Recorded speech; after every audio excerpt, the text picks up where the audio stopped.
Moi, je prime l'action et l'action illégale, clairement, parce que ce sont les gens qui sont face à nous qui ont défini les règles de la contestation légale. Je veux dire, le débat du légal, il est stérile. Je pense que là, la vraie question, c'est de remettre l'illégalité au sein de la contestation.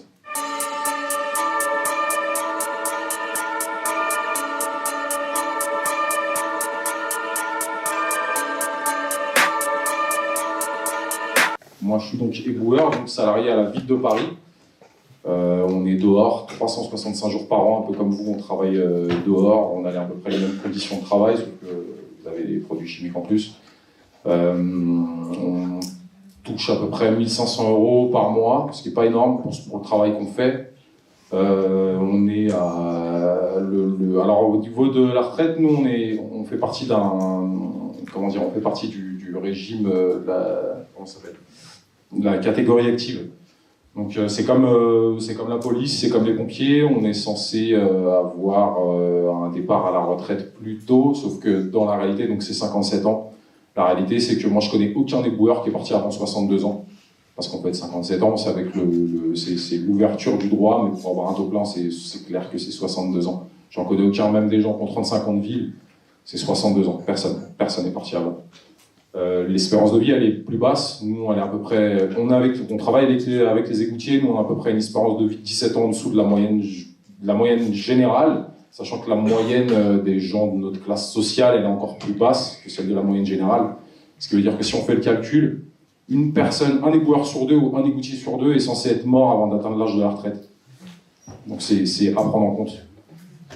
C'était déjà dur avant, mais en plus avec cette réforme, là ça va augmenter puisqu'on passe du coup de 57 ans à une ouverture de droit à 62, ce qui veut dire qu'on va avoir certainement des éboueurs et des égoutiers qui partiront à 67 ou peut-être 70, pourquoi pas. Donc ils y sont, donc on va passer de 1 sur 2 de mort à 2 sur 3, super. Et alors au niveau au niveau de la mobilisation, il y a un gros problème chez les éboueurs. Il y a peu de gens mobilisés, vraiment très peu de gens. Et le problème, c'est qu'en fait, la moitié de nos effectifs depuis, je crois que c'est 2006, Bertrand Delanoë a décidé de passer la moitié de nos effectifs au privé. Donc on en parlait tout à l'heure, enfin vous en parlez tout à l'heure. Donc ça a cassé tout mouvement de grève. Et aujourd'hui, les gens sont complètement démotivés. Mais complètement. C'est hyper compliqué d'essayer de leur... Ils ont conscience que la réforme, c'est un problème. Ils ont conscience qu'il n'y a pas que ça. Il y a aussi... parce que nous, en fait, ça fait 1 an qu'on est en grève officiellement, reconductible tous les mois, sur la loi de transformation du secteur public. Nous, on est directement impactés, fortement. Donc, et ça fait 1 an donc qu'il y a des grèves, mais ça fait 1 an donc que j'essaye de mobiliser les gens, et il y a un vrai problème sur ça, parce que les gens n'y croient pas. Ils savent qu'il y a un problème, ils savent qu'il faut se battre, mais dès qu'on leur propose... Enfin, la grève, c'est clair que pour nous, c'est pas possible. Dès qu'on grève, même quand on arrive à mobiliser quelques gens sur 1 ou 2 journées, le jour même, le privé ramasse ce que nous, on ramasse pas. Donc, la grève, elle est morte pour nous. C'est un mode de mobilisation et d'action qui est stérile, complètement. Donc, le seul truc qu'on arrive à faire, c'est bloquer, je vous en parlais tout à l'heure, comme ce qu'on appelle la TIRU, donc c'est le centre de tri d'Ivry-sur-Seine. Et on attaque là-bas en fait parce que c'est l'endroit où tout le monde va. Le privé va aussi vider leurs camions là-bas. Donc là, on impacte beaucoup plus puisqu'on bloque le privé en même temps. Le privé, on n'a pas de contact. On ne sait pas vraiment où sont leurs dépôts, donc il faut les chercher. Ils sont dispatchés sur plein de petits dépôts en banlieue. Ils embauchent beaucoup d'intérimaires, donc même eux, au sein de leur truc, de leur structure, c'est compliqué même pour eux de créer du lien et donc de se mobiliser. Et puis je pense qu'il y a aussi ce truc-là, je ne sais pas pourquoi ni comment, mais le privé a beaucoup plus peur de la grève et de se mobiliser. Alors que dans les faits, c'est plus facile pour eux que pour nous, du moins dans le secteur public. Eux, ils n'ont pas besoin de préavis. Nous, on a besoin. Enfin, je sais qu'il y a plusieurs petites règles comme ça, je ne les ai pas là sous les yeux, mais effectivement, pour eux, c'est un peu plus simple. Alors après, je ne sais pas s'ils ont peur Nous, effectivement, on a quelques sécurités en plus, une certaine sécurité de l'emploi, ou du moins, dans l'inconscient collectif, c'est ce qu'on se dit, donc peut-être que ça les aide pas. La pression salariale est peut-être plus élevée chez eux, c'est sûr. Je pense que ça doit être ça. Et donc du coup, voilà, nous on a un vrai déficit à ce niveau-là. Et ce qui s'est passé à la déchetterie, donc c'était une intersyndicale.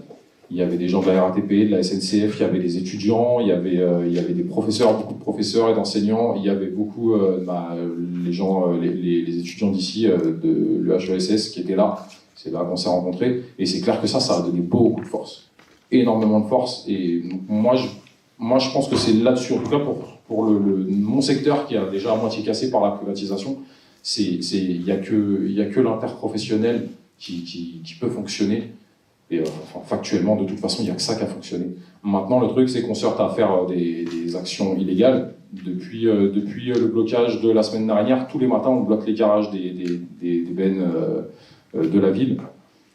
Il y a apparemment, il commence à y avoir des étudiants qui commencent à aller voir sur les petits garages du privé pour essayer de bloquer, ou essayer de faire des AG et de les sensibiliser aux problèmes, enfin, à ce qui se passe en ce moment. Je sais pas trop, j'ai pas eu de retour pour l'instant, mais je pense que, enfin, moi, je prime l'action et l'action illégale, clairement, parce que tout ce qui est légal, je veux dire, ce sont les gens contre qui ce sont les gens qui sont face à nous, qui ont défini les règles de la contestation légale.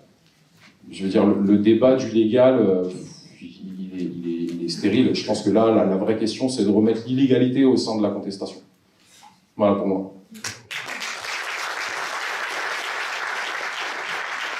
Je vais répondre pour le dépôt d'ordures.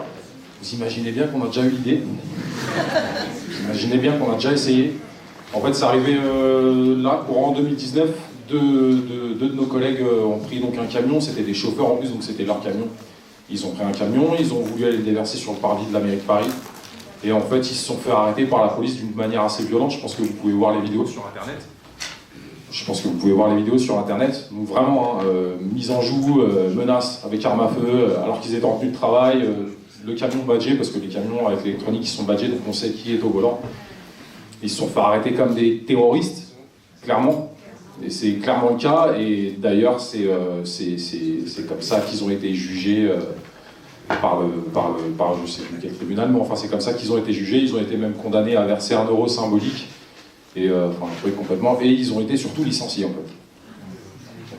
Donc voilà à quoi se risque. Donc moi quand je parlais d'illégalité, parce que ça c'est illégal, mais faut être malin et il faut trouver des stratagèmes. Et c'est pour ça aussi que le lien c'est important. Moi j'ai appris des choses. Enfin, moi je savais, mais beaucoup d'éboueurs ont appris des choses sur les moyens de communication. Par exemple, passer par WhatsApp, on sait tous que c'est grillé. Faut passer par Signal. Il faut passer par Signal ou d'autres types d'applications du même genre, des choses cryptées. Il y a plein de choses comme ça qui sont... De toute façon, le lien, en fait, en vrai, on se bat contre un... Enfin, moi, je vois ça comme ça. On se bat contre le capital. Le but du capital, c'est de nous diviser. L'interpro, c'est faire du lien. C'est-à-dire, par définition, c'est déjà une arme.